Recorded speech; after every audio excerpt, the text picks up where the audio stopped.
Yo les Banks, j'espère que vous allez bien, j'espère que vos proches se portent bien. Alors aujourd'hui, vidéo qui n'était pas prévue du tout, mais vraiment pas du tout, mais c'est un sujet auquel j'ai voulu me pencher, parce que c'est pas la première fois que ça arrive. Est-ce que ça sera la dernière? Je ne sais pas. Alors maintenant, sur cette vidéo, sur le sujet que je vais lancer, je pense qu'il y a des gens qui seront pas d'accord avec moi, il y a des gens qui seront d'accord avec moi. Enfin bref, moi c'est juste, je donne mon avis et comme j'ai dit, c'est pas la première fois que ça arrive. On va parler du cas Mbappé, les gars. Alors pourquoi je vais parler du cas Mbappé? Alors, les gens ils vont me dire, mais qu'est-ce qu'il va nous dire? Qu'est-ce qu'il peut dire et tout? Si vous vous souvenez, il y a à peu près un an, jour pour jour, pratiquement, on va dire pratiquement, l'équipe de France entamait aussi ses éliminatoires pour la Coupe du Monde, 2026.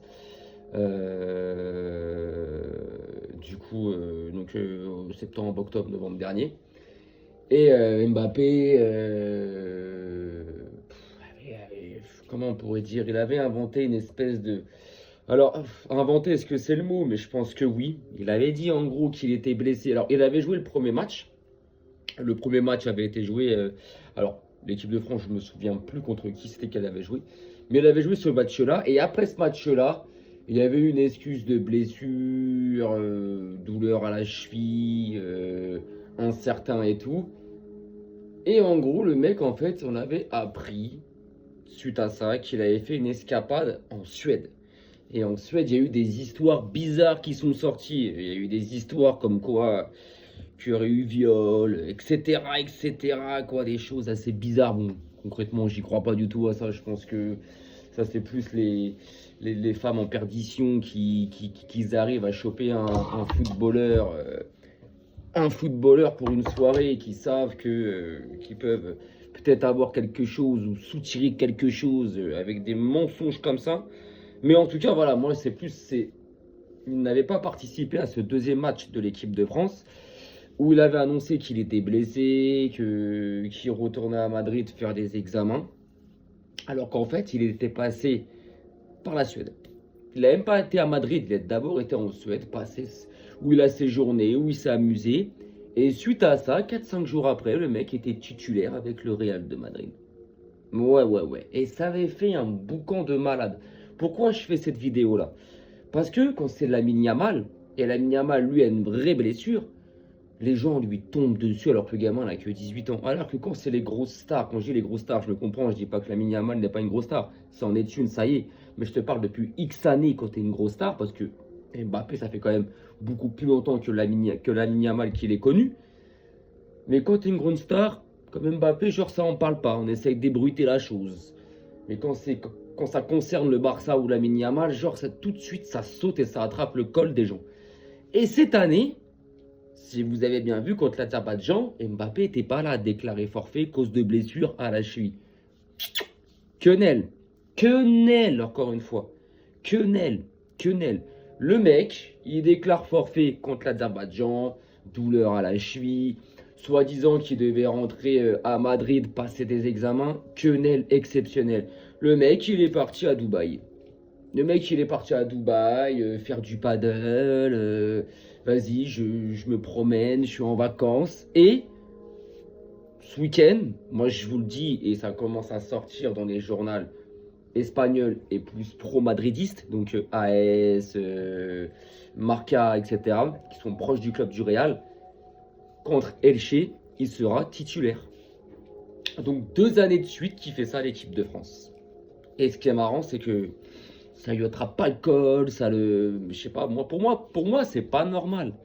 Pour moi, c'est pas normal, je sais pas, le mec, c'est quoi ses avantages, j'arrive pas à comprendre pourquoi il a ce côté, t'as le droit, t'as le droit. Voilà, t'as le droit, c'est Deschamps, il s'en fiche, c'est des privilèges.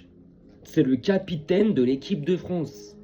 C'est censé être lui le capitaine du bateau, l'homme de la situation, quoi, l'homme qui motive, qui rassemble les troupes. Et tu te barres, t'inventes une espèce de blessure. Je sais pas. Et t'apprends qu'en fait, le mec, il a même pas été à Madrid, hein. Non, non, non, non, parce que soi-disant, oui, il doit aller faire des examens à Madrid. Non, le gars, c'est direction Qatar, Dubaï. Et puis voilà, je me dors l'auto au soleil, je fais du paddle. Et là, ce week-end, contre Elche, je vais être titulaire. Donc, c'est une quenelle sur une deuxième année de suite. Et je trouve pas ça normal. Je trouve pas ça normal. Pourquoi? Parce que là, je vais parler et je vais mettre mon club, en fait. Quand c'est le Barça et quand c'est Lamine Yamal, mais ça nous tombe dessus, ou ça tombe sur Lamine Yamal et ça me fait rigoler. Parce que quand le Real, ça fait des années, qu'avant chaque trêve internationale, ils inventent des blessures et qu'on est tous là à dire, et moi le premier, à dire, mais ils ont totalement raison, parce que ces trêves internationales, elles ne servent à rien, à part abîmer, épuiser et voire blesser les joueurs, elles ne servent à rien. Et moi, ça faisait un bout de temps que je disais, quand est-ce que le Barça va faire pareil? Quand est-ce que le Barça va être méchant? Quand est-ce que le Barça va être le mauvais élève, comme beaucoup de clubs le font, avant chaque trêve internationale, et déclarer des joueurs importants blessés? C'est quand? Parce que c'est bon, en fait. C'est bon à chaque fois d'envoyer nos joueurs en trêve, ils reviennent à chaque fois, blessure par-ci, absent de 3 semaines, blessure par-là, absent un mois. C'est bon, c'est bon. Donc là, cette année, je trouve que le Barça fait comme tous les grands clubs européens avant chaque trêve internationale. Et merci, et merci. Mais là, ce qui est drôle, que ce soit les médias ou certains supporters d'autres clubs, alors eux, c'est les pires, se permettent d'attraper le Barça et ces joueurs-là dits par le callback. Ouais, mais c'est pas normal, c'est un manque de respect à la sélection, c'est pas logique, il a pas le droit, ils ont pas le droit, mais vous vous foutez de la gueule de qui en fait? Vous vous foutez de la gueule de qui en fait? Donc tous les autres clubs, tous les autres grands clubs européens et tous les autres joueurs des grands clubs, de ces grands clubs européens, et je parle pas depuis l'année dernière, mais depuis 4, 5, 6 saisons le font, et même depuis très longtemps le font avant chaque trêve internationale, on leur tombe jamais dessus. Et justement, on parle de protection des joueurs. Justement, c'est bien ce qu'ils font, ils protègent les joueurs, ça les empêche ça les empêche d'avoir trop de matchs dans les jambes, ça leur permet de se reposer, de bien récupérer, d'avoir 15 jours devant eux pour bien récupérer et tout. Parce qu'il y a des échéances importantes qui arrivent avec leur club. Mais quand c'est le Barça qui le fait, et Lamine Yamal, ça te parle c'est un manque de respect pour la sélection, le Barça n'a pas le droit, mais je vais être poli parce qu'on est sur YouTube et puis voilà, mais allez tous vous faire, voilà, hein, concrètement. Ah ouais, non mais vraiment, allez vous faire ham ham ham. On va où là? Parce que je reprends la situation, la Yamal si vous voulez là, avant la trêve, la veille avant le rassemblement de l'Espagne, le Barça envoyait un communiqué vers les coups de 21h en disant Lamine Yamal ressent toujours une gêne au pubis, il ne pourra pas aller au rassemblement de sa sélection. L'Espagne a dû, à la suite de ça, la fédération, la fédération de l'Espagne a dû annuler la convocation de Lamine Yamal. Et de là, t'en entends des vertes et des pas mûres. Mais on va où là? Alors que le mec, il te laisse Inaki Williams au repos. Je parle de La Fuente, là, ce sale chauve, là, hein, ce sale chauve, ce sélectionneur espagnol. Le mec, il te laisse Inaki Williams au repos, alors qu'il avait joué avec Bilbao quelques jours avant. Parce que oui, vous comprenez, il était blessé, il revient de blessure, il n'est pas à 100%, je préfère le laisser au repos. Par contre, tu prends Lamine Yamal. Par contre, tu prends Lamine Yamal, toi. C'est vrai qu'il n'a pas été blessé, il revenait pas de blessure lui aussi. Et il nous avait fait la même au mois d'octobre. C'est incroyable, incroyable, incroyable. Donc là, Mbappé, le gars te fait ça, t'inventes une blessure, il saute sa sélection, mais on dit rien. Alors, concrètement, ouais, on n'avait pas forcément besoin de lui contre l'Azerbaïdjan, etc., etc. C'est pas le sujet.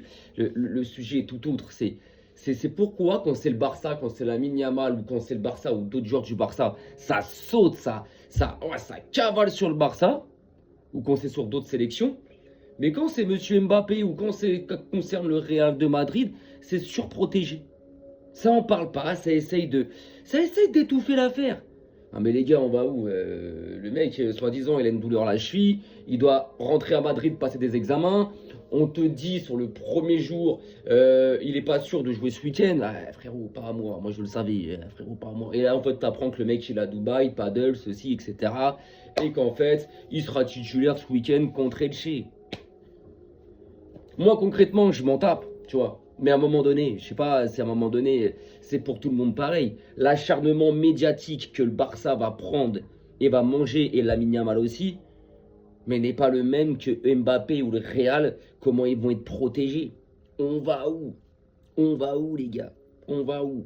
Donc, franchement, alors, c'est pas un coup de gueule, c'est pas archi pas, tu vois. C'est une constatation de privilège envers certains clubs et certains joueurs. C'est tout. Et on peut le remarquer. C'est tout. Donc, deuxième année de suite qui fait ça. Alors, est-ce qu'il va le reproduire l'année prochaine? On lance les paris, je sais pas. Mais deuxième année de suite qui fait ça. Et ce week-end, il va cavaler comme un lapin sur le terrain. Voilà. Ce week-end, il va cavaler comme un ouf sur le terrain contre le chef, vous allez voir. Hein. Et peut-être même sortir avec un but ou deux. Ça me fait rire. Ça me fait rire. Donc voilà, c'était une très courte vidéo. Je voulais revenir sur ça. Je referai une vidéo là avant ce week-end où je vais revenir sur quelque chose. Mais quelque chose qui s'est passé hier soir aux States. Plus précisément à Washington DC, mon gars.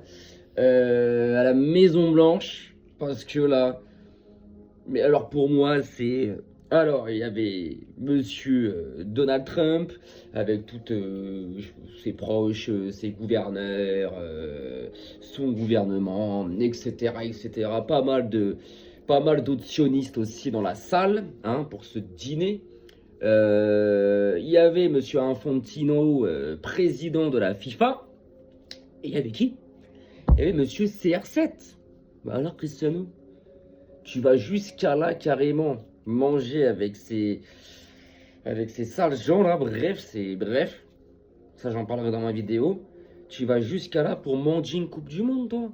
Ne vous étonnez pas qu'à la Coupe du Monde 2026, le Portugal corrompe quelques matchs. Moi je vous le dis, hein, mon avis, il va y avoir des décisions litigieuses à l'encontre des adversaires du Portugal et en faveur du Portugal et de Ronaldo. Moi, je vous le dis. Donc, je ferai une vidéo spéciale sur ça. Et même dîner avec des gens qui... je ferai une vidéo sur ça. Avec des gens, frère, c'est des sionistes. Et t'as une fin de carrière qui fait pitié, mec. Mais qui fait pitié, mon gars. Enfin, bref. Je ferai une vidéo sur ça. Parce que là, ça fait beaucoup de sujets. Donc, voilà, les gars. Donc, je referai une vidéo sur ça. J'y reviendrai, je pense, peut-être demain ou après-demain. Donc, ou peut-être après. Je sais pas. Je vais voir dans la lancée où je suis. Je sais pas. Si vous verrez, peut-être qu'il y aura peut-être 2 vidéos publiées aujourd'hui. Donc, celle-ci déjà. Et la deuxième, ça sera par rapport à ce sujet-là du dîner de CR7 à la Maison Blanche. Sinon, ça sera dans la semaine. Voilà les gouttes. Bon, bah écoutez, je vous souhaite une belle fin de mercredi. Une belle fin de semaine. Prenez soin de vous. Prenez soin de vos proches. Arrivederci.